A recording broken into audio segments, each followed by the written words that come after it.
kindred longevity lifestyle designers. This is Zach here with secretsoflongevity.com. Today I'm going to make a coffee ice cream herbal elixir for you guys. And I'm going to start right from scratch, right at the very basics, and I'm going to harvest some dandelion roots. And I'm not going to use coffee in this recipe. I'm going to roast dandelion roots. I'm going to take you through that whole process. And then I'm going to be adding SUPERFOODS, freezing the tea base, and we're going to work from there. And you'll see that later on, but here I'm just going to show you the harvesting and processing of the roots to make the tea. And I'm making a larger batch, but I'm going to use some of this in the drink today. So we've got some dandelions growing rampantly in our backyard here. And I already harvested some with a knife, but I just wanted to give you another view of this. Dandelion can be a bit fiddly when harvesting if you don't have a knife. I'll show you. You see the roots here. If you just pull up on, actually, it rained yesterday, so the roots are coming up very easily. And you're going to harvest a whole bunch of these, clean them, break the leaves off. Obviously, you can either eat the leaves or juice them or do something wonderful with them. Add them to a salad. So here's a bowl of the roots I just harvested. There's probably maybe a pound there. I'm just going to put the top over it and fill it with water. Get all the dirt off, and I'm going to chop them into little pieces, and you'll see me putting them into the oven.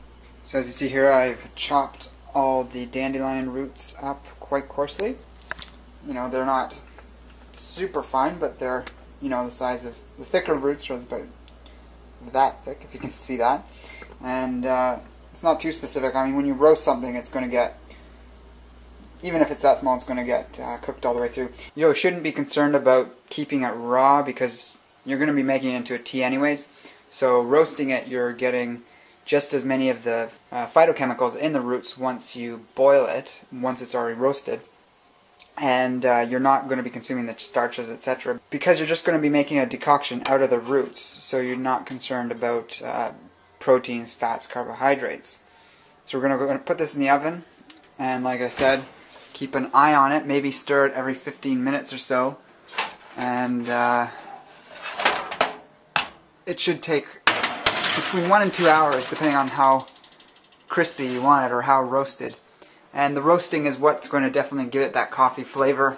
Hopefully I can get this to actually stay where it's propped open. So there's a crack to let the moisture out, because otherwise you're going to get a very moist oven with high heat, and they're not going to roast, they're just going to cook. So you want it to actually roast and sort of burn slightly, but not, you don't want to blacken it, but get it quite dark brown. So here we are with the finished product. So I'm going to put it in this bowl and use it over the coming days. So for the tea base of this elixir, this roasted dandelion root coffee elixir, I'm going to add some astragalus root, just because it's the fall and it's a very nice warming herb which goes together nicely with the slightly cooling properties of dandelion root, but although it's roasted and brings it more to neutral, it still cools the blood, which is a good thing for inflammation and things like that nature. So I'm putting this fairly fresh astragalus root. As you can see, I'm having a hard time even breaking it. It just bends in half, which means it's a very high quality root. If they're too brittle, it's probably not the best quality astragalus. But yeah, like I said, astragalus is warming and helps bring in that upright or raising feeling in your body of chi. And it's a chi tonic. And dandelion root is also going to be a chi tonic, although it's not technically a tonic herb. It has that effect of stimulating that part of the body. So I'm just going to put one sort of heaping spoonful into the tea base here. Actually, I'm going to do 2, just because I want it quite strong. Maybe 1.5 is more like it. That's probably 2 tablespoons of the dried and roasted dandelion root.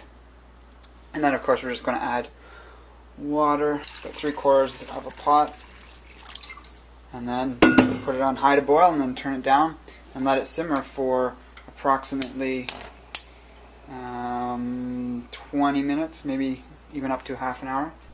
So here the tea is completed, and we're just going to strain it off into this bowl. Ceramic bowl. You don't want to pour it directly into anything glass. You could strain it off directly into your Vitamix or other high-powered blender. As you can see, it's a wonderful dark brown color, almost like coffee.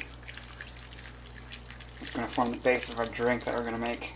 So the first thing with making an herbal ice cream elixir in a blender, specifically the Vitamix blender with a tamper, is that you want to have a little tiny amount of liquid at the bottom to get the frozen tea base started when you're blending it. If you are interested in getting a Vitamix to make herbal ice creams, check out the link below. I've got a link to tools that you can use in herbal elixir making. So I'm going to add first this small amount of water, barely a quarter cup of water, just a little bit to get it started at the beginning. We're also going to add any coarse ingredients we want blended up at the start. So I'm going to add some hemp seed to this to give it that creamy texture. Add about 6 tablespoons because I also want this to be very filling and to be like a meal. That's 4, 5. The other thing you can do is make a nut milk out of your tea before you freeze it. It's something I didn't think of doing, but I have done in the past. Is like you saw me on the stove, I made the tea. You put that in your blender once it's cooled down a bit. You make a nut milk out of either hemp seed or any other nut or seed. Strain that off, then freeze it, and then you can go straight into blending and making your ice cream without having to do this step first. This is going to be a little trickier because the hemp seed is going to be blending with a very small amount of liquid, so we're going to hope that it doesn't leave any coarse chunks in it, because I want my ice cream to be very smooth except for a few things we're going to add afterwards. So as I've mentioned before, if you want chunks in your ice cream, anything you do after when you're blending the iced tea, you're going to get chunks of that in the ice cream, because of course it's not going to be blending enough to actually reach the blades enough. So you can do cacao nibs, which is what I'm going to do. I'm going to make this like a coffee mocha type ice cream. Or you can do bee pollen, or any other sort of chunky superfood. Goji berries, if you pre-chop them a bit, maybe even a coffee grinder, just pulse them so that they're small enough that they're bite-sized and broken up a bit, but you put them in afterwards and you're going to end up with chunks in the ice cream. So we're going to do this first blend with the hemp seeds. Nothing else really coarse going into this, so we've got the only ingredients that need to be blended here. Stick it on, put it on low. There we go. Looks a little messy, but that's fine because we're going to be adding all the other stuff in on top of that. Now, I didn't have ice cube trays, but we did have popsicle trays, so I put the tea into 8 popsicle trays, and then I also had another container I put a bit in. So if you don't have popsicle trays or ice cube trays, you can always do this in a bag. Just break it up first before putting it in the blender. Otherwise, you're going to end up with it's going to be too much for it to handle. I hope this is going to be okay. They're pretty big, but before I add that in, I'm going to put the superfoods. I'm going to keep this in the freezer because it melts fast. And yeah, I'm going to add all the superfood powders, then the ice, and that way it's going to get mixed in very well. So to enhance the creaminess of the mocha-esque flavor of this coffee, we're going to add 2 tablespoons of rice bran solubles, otherwise known as tocotrienols. Very high, complete, whole spectrum source of vitamin E, which is more than just one compound. And this is sort of like a creamer that you can add to elixirs to make them creamier. And it's plant-based, of course. The non-plant-based thing we're going to add is 1 heaping tablespoon of colostrum powder. I'll make sure it's heaping, but not 2 tablespoons. Again, that's also going to make it very creamy.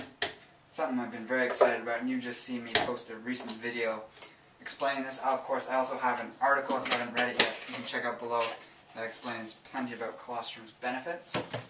We're going to add half a teaspoon of mucuna extract and half a teaspoon of shilajit, as adding more to the herbal component, which both have sort of coffee-esque flavors, or can add to the overall flavor of this drink.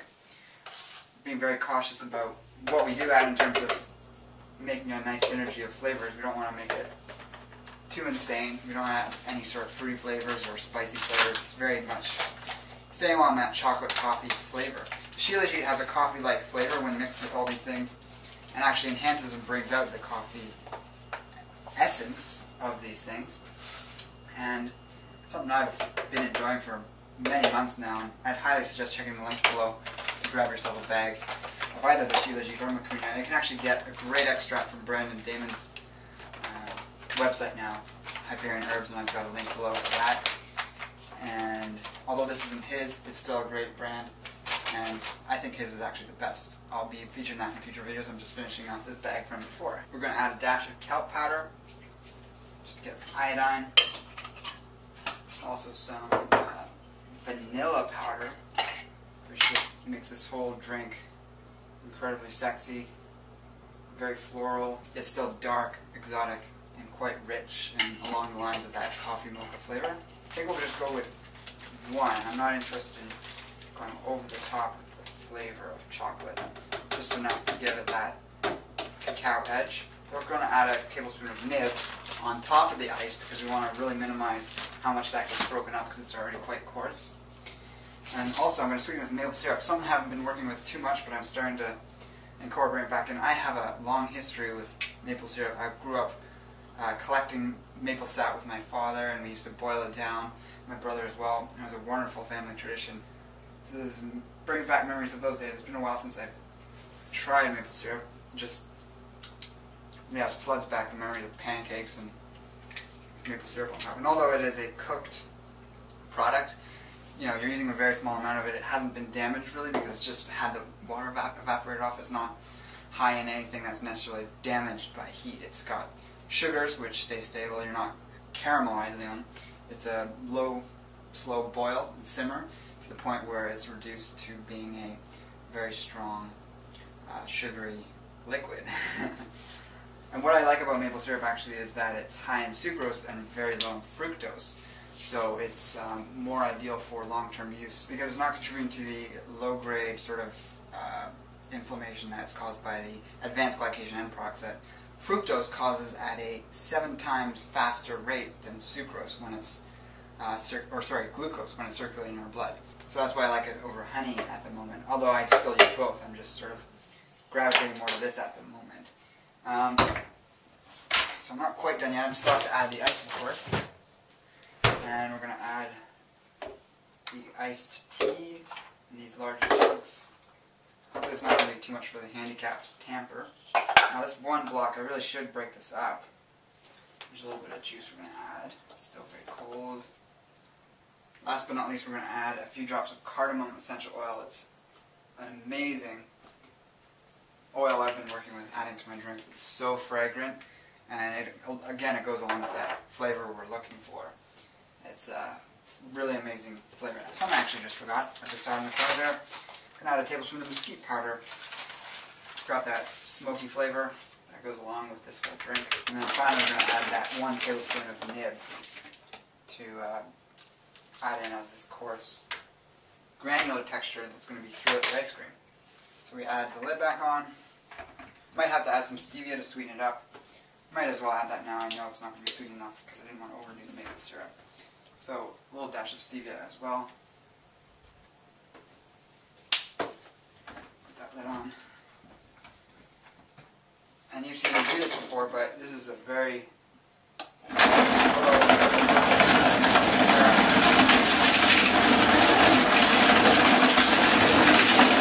sitting back once it's done. Wow, this really turned out as something else. It's amazing consistency. As you can see, it's just like really nice and hard, not too soft at all. Hard ice cream that's very healthy, delicious, has an amazing coffee flavor, and yeah, it was a big success with this recipe.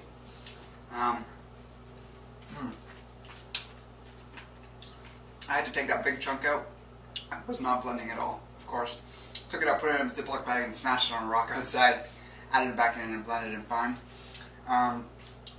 This upcoming November, on the 20th, which is a Saturday, I believe, I'm going to be hosting a workshop here in my home on elixir making. It's going to include 2 recipes, which I'll give you a sheet for.